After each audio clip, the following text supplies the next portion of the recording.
महापर्व के अवसर पर सबसे पहले मैं सरस्वती मैया को नमन करता हूँ और इस कार्यक्रम में पधारे हुए सभी साथियों को मैं नमन करता हूँ, कवि मित्रों को नमन करता हूँ।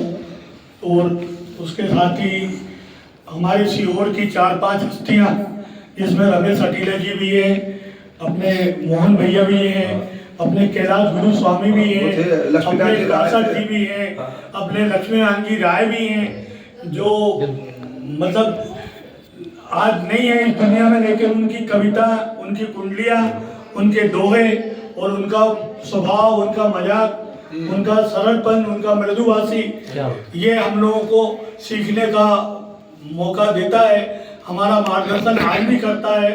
तो हम तो मानने को तैयार नहीं हैं और आज भी हमारे कोई कभी पितर इस चीज़ को नहीं मानते कि अटीला जी नहीं रहे, ये लक्ष्मीनारायण जी नहीं रहे या कैलाश गुरु स्वामी नहीं रहे। गजल का वो फनकार, गजल लिखने का वो उस्ताद कैलाश गुरु स्वामी जी, जिनसे कई कवियों ने सीखा, कई गजलकारों ने सीखा, गजलें ठीक कराते थे और बड़ी बड़ी गजल लिख के कैलाश गुरु भाई के पास आते थे गजलें ठीक कराने के लिए कि भाई ये हमारी गजल कर दो, ठीक कर दो थोड़ा वो। और बड़े मंचों में ने कहती खाती पाई, लेकिन वो उनका जो नियम था, उनका जो नेचर था, उन्होंने कभी जाके किसी कवि सम्मेलनों में कि मैं इस कवि सम्मेलन में मेरे को आमंत्रित कर लो, चाहे वो अटीला जी हो, चाहे कैलाश गुरु स्वामी हो, मैंने कभी नहीं देखा। अपनी जिद पे, अपने मन से अगर उनको जहाँ जाना है तो ही गए हैं।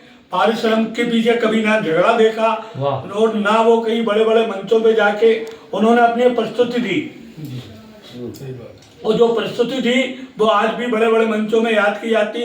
राहत इंदौरी जी भी उनके साथ उन्होंने मंच साझा करा और बड़े बड़े कितने कवियों के नाम में गिना जिन्होंने मंच साझा करा। उस मंच साझा करने को तरसते थे साहब, क्या बात, ये गुरु को बुला लो यार, अटीला जी को बुला लो यार, उनकी कुंडलियाँ सुन लेंगे हैं। और अटीला जी के विषय में तो ये उनकी सरल मृदुभाषी फक्कड़ बोलते हैं, पक्कड़ नेचर उनका था, पक्कड़ नेचर। उन्होंने कभी उनका प्रोफेशन जरूर था उनका दाल वाफले वगैरह बनाने का। हमारे यहाँ भी, मेरे घर पे भी कईयों बार आए बना, अरे दे देना यार कमलेश भाई, कौन मांग रहा है तुमसे पैसे यार। मैं तो चंदू को बता दूंगा, चंदू मेरा छोटा भाई है, बड़े बाजार में ही रहता है, मैं चंदू को बता दूंगा ये लेबरों को दे देना यार, तो हमसे यार इस टाइप की बात करेगा तो नहीं आऊंगा, ये कहना बहुत बड़ी बात। हाँ, और पर उनको बता दो। और अगर वो बिजी भी है बेचारा, तो बिजी होने के बावजूद भी हमारी तो भैया अच्छी दोस्ती रही। और हमारी दोस्ती पटिया कमेटी वाली थी। बड़े बाजार में रात को 9 बजे के बाद हम अक्सर बैठा करते थे, हम चंदू भाई, ओम भाई, अपने कासर जी का पटिया कमेटी, उसके हम साथी रहे हैं।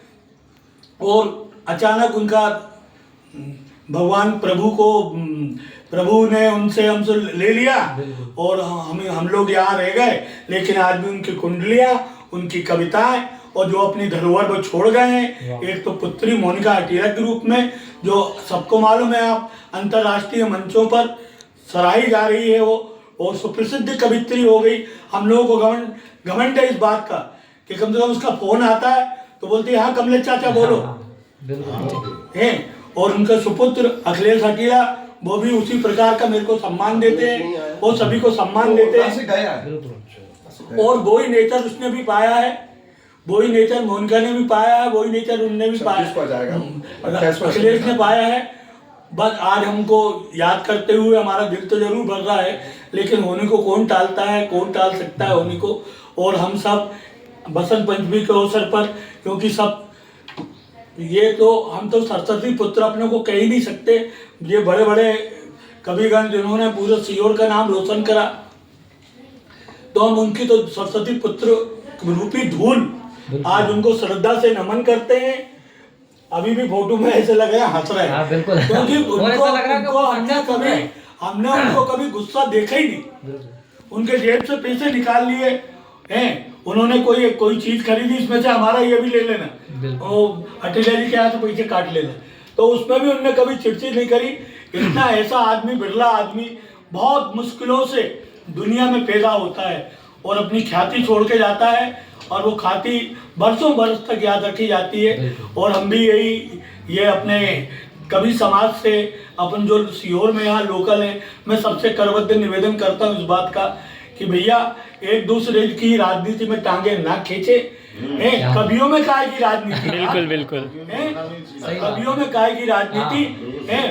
पहले हुआ एक से एक ख्याति प्राप्त कवि यहाँ हुए हैं अपने सीहोर के अंदर, लेकिन वो सीहोर से बाहर जाके अंतरराष्ट्रीय मंच पर अपना नाम चमका नहीं पाए। उसकी वजह केवल यही रही कि एक दूसरे की टांगे खींचना। तो मैं आज इनके उसके उनको याद करते हुए, स्मृति करते हुए कि सब मतलब मंच बनाइए, 5 बनाओ, 10 बनाओ, अलग अलग बनाओ, लेकिन बात यह कि एक प्रोग्राम साल में कोई ऐसा करो जहाँ सारे मंच इकट्ठे होके अपनी अपनी प्रस्तुतियां लें हैं। और कोई हमको तो कोई वो नहीं है, सीहोर साहित्य मंच से जुड़ा हूँ मैं तो वीरेंद्र जायसवाल जी, डॉक्टर वीरेंद्र जायसवाल जी के मंच पर भी